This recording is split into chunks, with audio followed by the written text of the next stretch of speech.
for one person, you need 2 ounces of pasta. Drop it down, slightly salted water, not aggressively so. About 1/4 teaspoonful of salt would be enough, just to the slight. And then put the lid back on again in order to bring that up to a vigorous boil, and then start counting the time from there. That's about 4 minutes, so let's see roughly whether that works. Good. Okay, once again back here. Now, chicken breast may sound a little expensive, maybe. Let's try and do some chat about just how expensive it could be. If you buy chicken breast just straight in the packet, just like that, just leer down at them, they've usually got the skin off nowadays because they just want to tell you, hey, skinless chicken breasts are great. They're not great because they should have the skin on. It actually makes it easier to get more moisture into the breast. We'll deal with that one later on. But here, have a look at this. Here's a 3.5 pound chicken. And out of a 3.5 pound chicken, you can get about 1 pound of meat, all in all. And this is how it works out. You might need, by the way, to invest in a knife, which is a thin bladed knife like this, so as to be able to get the meat off the bone. Once you've done one, you can do 100. You get the chicken breast, and you get it with the skin on. You get the wings, if you want to deal with those, or the wings can be placed with the carcass for stock.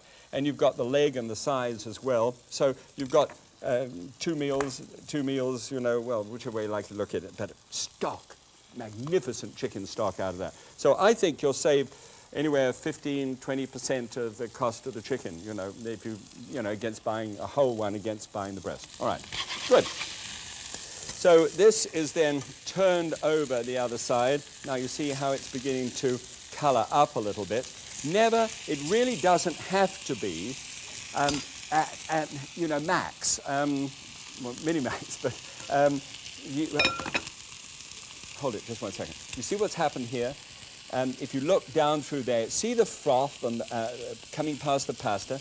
Well, what happens if you leave the lid on is that you get an overboil, and this starch roars all over the top of the stove, which is not a good idea. So when it comes to the boil, lift the lid and disturb it a little bit. Just turn it around, make sure that it's cooking and it hasn't stuck to the bottom in any way. All right, so there we go.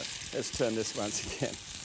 That interrupted me from there. You see, this is so fresh and so bouncy, and because the skin is there, what moisture would have come up through the breast and then atomized, and then the chicken breast shrinkles up like this. Now you've got that sheet of skin on the outside. It's just great, sort of keeping the moisture in. Okay, turn it once again. Great. All right, now, let's see. Just got one thing going here.